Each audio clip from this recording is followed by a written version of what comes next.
మహాభారతంలో సంతాను మహారాజుకు మరియు సత్యవతికు ఇద్దరు పుత్రులు జన్మిస్తారు. ఆ ఇద్దరు పుత్రులు ఎవరు అని తెలుసుకోవాలి అంటే ఈ వీడియో లాస్ట్ వరకు మిస్ చేయకుండా చూడండి. నా ఛానల్కి సబ్స్క్రైబ్ చేసుకోండి. ఆ ఇద్దరు పుత్రులు ఎవరు అంటే చిత్రంగద, విచిత్రవీర్య. భీష్మ ఒక అన్నల, ఒక గురుల, ఒక తండ్రిలా ఇద్దరు పుత్రులకు తోడుగా ఉంటారు. ధర్మం అంటే ఏంటి, అధర్మం అంటే ఏంటి, న్యాయం అంటే ఏంటి, నీతి అంటే ఏంటి, అహం అంటే ఏంటి, ఇదన్నీ భీష్మ గారు వీళ్ళకి నేర్పిస్తారు. ముఖ్యంగా ఒక రాజుకి బలం కాదు ముఖ్యం, ఒక రాజుకి ముఖ్యంగా ధర్మమే కావాలా అలా అని భీష్మ గారు ఈ ఇద్దరు పుత్రులకి నేర్పిస్తారు. అప్పుడు సంతాన మహారాజు చనిపోతాడు. ఇది తెలుసుకున్న రాజ్య ప్రజలంతా బాధపడతారు. సత్యవతి, భీష్మ గారు అంతా బాధపడతారు. అప్పుడు హస్తినాపురంకి రాజే లేదు.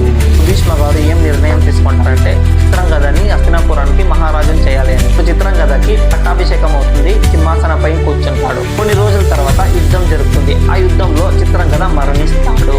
విషయం తెలుసుకున్న రాజ్య ప్రజలు, భీష్మ గారు, సత్యవతి అందరూ బాధపడతారు. కొన్ని రోజుల తర్వాత భీష్మ గారు ఒక నిర్ణయం తీసుకుంటారు.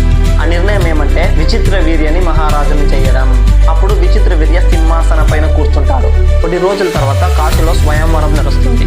ఈ విషయం తెలుసుకున్న భీష్మ విచిత్ర వీర్యకి పెళ్లి చేయాలని కోరుకుంటాడు. స్వయంవరంలో విజయం సాధిస్తేనే పెళ్లి జరుగుతుంది, లేకపోతే లేదు. ఆ స్వయంవరంలో భీష్మ గారు విజయం సాధిస్తారు.